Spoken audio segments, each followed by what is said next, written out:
बिस्मिल्लाहिर्रहमानिर्रहीम। अस्सलामु अलैकुम। मैं हूं मोहम्मद तैयब ज़ाहिर और आप देख रहे हैं मेरा यूट्यूब चैनल नोक बलद। चीफ जस्टिस काजी फायज ईसा जो है वो एक अहम केस सुन रहे हैं। वो केस है फैसल वोडा और मुस्तफ़ा कमाल की नाअहली से मुतल्लिक केस है। और इसमें जो जस्टिस काजी फायज ईसा हैं वो क्यों घबराए हुए नज़र आए थे, फैसल वोडा के पास क्या ऐसी चीज़ है जिसकी वजह से काजी फायज ईसा जो हैं वो घबरा रहे हैं, कतरा रहे हैं, इस हवाले से बात होगी। और इसके अलावा बात होगी कि जो इमरान खान की जो ज़ेर समात केस में जो एक तस्वीर लीक हुई थी, उस पर जो बड़ा फड्डा डला, पसोड़ी डली, वो तस्वीर दरहकीकत किसने लीक की थी, उस पर भी बात होगी। इसी पर बात कर लेते हैं। सबसे पहले जो इमरान खान की जो तस्वीर है वो लीक हुई और क्यों लीक हुई। तस्वीर जो लीक हुई, सारी बात है, अगर ये तस्वीर बाहर जाती या जिस तरह से इस कवरेज पर पाबंदी लगाई गई, अगर इमरान खान बोल पड़ते तो उसका क्या आलम होता। जो एक तस्वीर ने हड़बड़ी मचा दी, पूरे ईमानों के दरो दीवार हिला दिए। तो वो जो तस्वीर वायरल हुई उस पर मैं आता हूँ कि वो किसका काम हो सकता है। लेकिन जो असल बात है वो ये है कि अगर इमरान खान की तस्वीर लीक हुई है तो उसका सबसे ज़्यादा नुकसान किसको हुआ। ज़ाहिर बात है हुकूमत को हुआ, और ज़ाहिर बात है इसको अदलिया को भी हुआ, काजी फायज ईसा को भी हुआ। ज़ाहिर बात है काजी फायज ईसा का बामुकाबला जाना गया इमरान खान के साथ। और अब अगली जो नैब तरमीम की जो समात होगी इसमें भी इमरान खान जो है वो वीडियो लिंक के ज़रिए पेश होंगे अदालत में।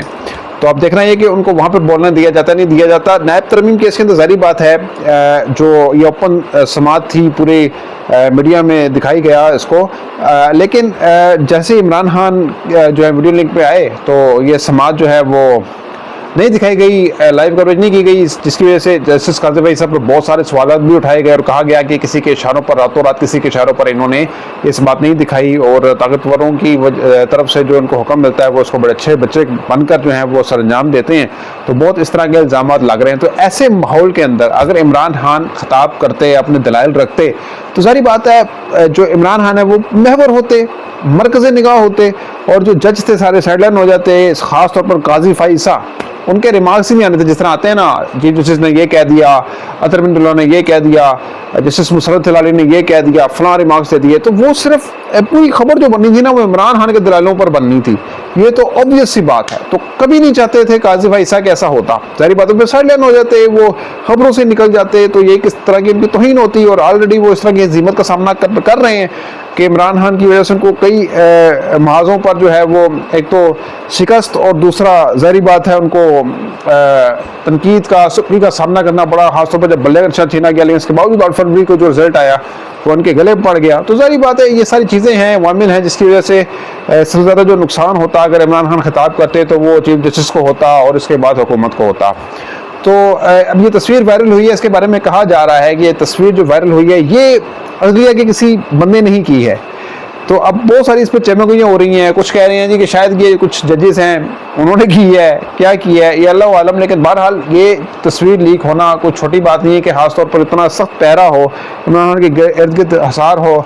और कहा जाता रहा कि समात 11:45 में शुरू हुई और 1:25 से ऑनवर्ड जो है कुछ एक अहलकार जो है वो इमरान खान के पास बैठकर उनके साथ गुफ्तगू करता रहा कंटिन्यूसली।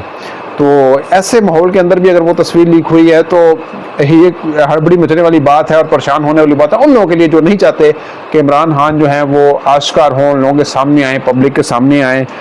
इसके बावजूद इमरान खान की जीत थी कि जो कमरे अदालत था वो चकाचक भरा हुआ था।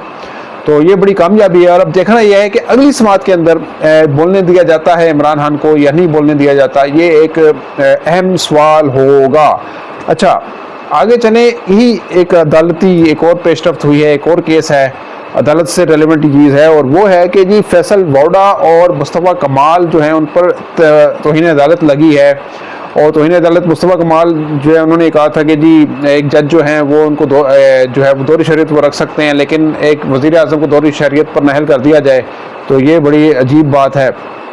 तो इस तरह इन्होंने इस तरह की बातें की। और सारी बात है फिर इसके अलावा फैसल वोडा आ गए। फैसल वोडा भी मैदान में आ गए, इन्होंने भी ताबड़तोड़ हमला करना शुरू कर दिया। अगर कोई ہماری پگڑی اچھالے گا تو ہم ان کے سر اچھالیں گے، اس طرح کی وہ بات کرتے رہے.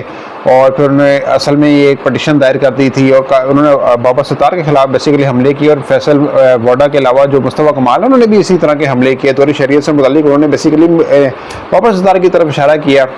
اور فیصل ووڈا جو ہیں انہوں نے مطلب خط لکھا تھا اور خط میں یہ کہا تھا کہ جی کیا دوہری شریعت رکھ سکتا ہے کوئی جج. تو اس کا جواب اسلام آباد ہائی کورٹ رجسٹرار نے دے دیا ہے کہ جب ججز کو تعینات کیا جاتا ہے تو ان کی دوہری شریعت نہیں دیکھی جاتی. تو یہ جواب دے دیا. بہرحال اب یہ سوال یہ اٹھائے جا رہے ہیں. اب ایک منظم انداز میں پروپیگنڈا کیا جا رہا ہے. فیصل ووڈا ہو جائیں یا وہ ہو گئے مصطفیٰ کمال صاحب یا دیگر لوگ، وہ بابر ستار کے خلاف جو ہے پریس کانفرنسز کرتے ہوئے نظر آ رہے ہیں اور پورے ایک منظم انداز میں یہ کمپین چلتی ہوئی نظر آ رہی ہے. باقاعدہ طور پر یہ ان کی کریکٹر اسیسینیشن جو ہے نا وہ ہو رہی ہے.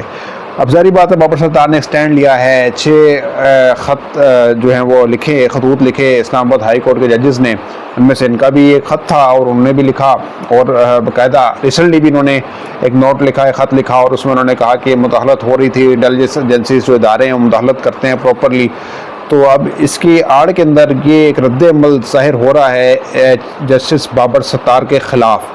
تو یہ ایک بہت بڑی بات ہے. اور اس سے بھی بڑی بات کہ جو سماعت ہوئی اور توہین عدالت میں جب یہ اس طرح کا کیس چلتا ہے عموماً جو جج صاحبان ہیں ان کا رویہ سخت ہو جاتا ہے. اب جو قاضی بھائی صاحب وہ آپ نے دیکھا کہ کتنے جو پی ٹی آئی کے وکیل ان کو بولنے نہیں دیتے تھے، ان کے ساتھ جس طرح کا ان کا رویہ رہا، ایٹیٹیوڈ رہا، وہ سب کے سامنے جارحانہ انداز میں کہ وہ ذاتیات پر اتر آتے تھے. لیکن جیسے 9 مئی کا بھی کیس کا انہوں نے حوالہ دے دیا تھا، کیس کوئی اور چل رہا ہے، حوالہ 9 مئی کا دے دیا. لیکن اس کیس کے اندر وہ چاک کی طرح بیٹھتے ہوئے نظر آئے. چاک کی طرح بیٹھتے ہوئے انہوں نے باتیں کی اور انہوں نے کہا جی انہوں نے میں کی کہ جی میں تھا اور میں بھی تنقید کا نشانہ بنا، میرے ساتھ یہ ہو گیا، میں نے اپنے دور کے اندر عدلیہ کو آزاد کیا، عدلیہ پر اس طرح کے حملے، پھر بادی نظر میں اس طرح کا کیس بنتا ہے، یہ ہوتا ہے وہ ہوتا ہے تو انہیں عدالت لگے گی. اور بہرحال وہ پیش کیا جائے گا فیصل ووڈا کو اور مصطفیٰ کمال کو. لیکن اس طرح کی وہ باتیں کرتے ہوئے نظر آئے جو چیف جسٹس صاحب ہیں قاضی فائز صاحب، جس سے یہ ایک تاثر ابھر رہا ہے کہ شاید فیصل ووڈا کے بس کچھ ایسی چیزیں ہیں ان سے متعلق کہ وقت آنے پر وہ بنڈا پھوڑ سکتے ہیں ان کا بھی. اور کیونکہ کہا جاتا ہے کہ فیصل ووڈا کا تعلق بہت جو ہے چھتر چھایا کے اندر ہے، جو ان کا تعلق ہے، تو اس وجہ سے یہ کچھ بھی کر سکتے ہیں. چیف جسٹس قاضی فائز کے خلاف کوئی ایسی چیز لے کے آ سکتا ہے، ایک ویڈیو آ سکتی ہے، کوئی آڈیو آ سکتی ہے. تو شاید وہ اس سے کنی کترا رہے ہیں چیف جسٹس صاحب، اور اس لیے بڑے انہوں نے نام بھی نہیں لیا کہیں دوران سماعت فیصل ووڈا کا کہ انہوں نے یہ کر دیا وہ کر دیا. تو اس سے ایک تاثر یہ ابھر رہا ہے کہ فیصل ووڈا کے پاس ضرور دکھتی رگ ہے جس پہ ہاتھ رکھ سکتے ہیں، قاضی فائز کی دکھتی رگ پر ہاتھ رکھ سکتے ہیں. تو شاید وہ اس سے بچنا چاہ رہے ہیں، اپنا دامن بچانا چاہ رہے ہیں کہ کوئی نیا پنڈورا باکس نہ کھل جائے. تو اس لیے آپ دیکھیں کہ قاضی فائز بیک فٹ پر آتے ہوئے نظر آ رہے ہیں کہ وہی قاضی فائز صاحب ہیں جو تابڑ توڑ حملے کرتے رہے ہیں تحریک انصاف کے وکلاء پر، اور ان کو بولنے نہیں دیتے تھے. یعنی مطلب دلائل ہو رہے ہوتے تھے، بات کاٹ دیتے تھے، جسٹس اطہر من اللہ پہ چڑھائی کر دیتے تھے کہ جن کے بارے میں کہا جاتا تھا کہ یہ کچھ نرم کوشش سافٹ کارنر رکھتے ہیں پی ٹی آئی کے متعلق، تو جسٹس اطہر من اللہ پہ چڑھائی کر دیتے تھے. ریسنٹلی بھی جب عمران خان کے بلانے کی بات ہوئی تو جسٹس اطہر من اللہ کو انہوں نے کہا آپ کو بہت جلدی ہے عمران خان کو بلانے کی، تو آپ نے بلا لیا تو یہ ہے وہ ہے. تو اس طرح کی باتیں. تو ایک ایسا جج جو ہے جو ایک ایگریسو پن رکھتا ہو، وہ ایک اس طرح سے بیک فٹ پہ آ جائے تو اس سے بہت سارے سوالات اٹھ رہے ہیں جس کا جواب ہمیں آنے والے وقت پر ہی مل سکتا ہے. تو اب تک کے لیے اتنا ہی. اگلی ویڈیو تک کے لیے اجازت دیجیے گا. اپنا بہت خیال رکھیے گا. اللہ حافظ.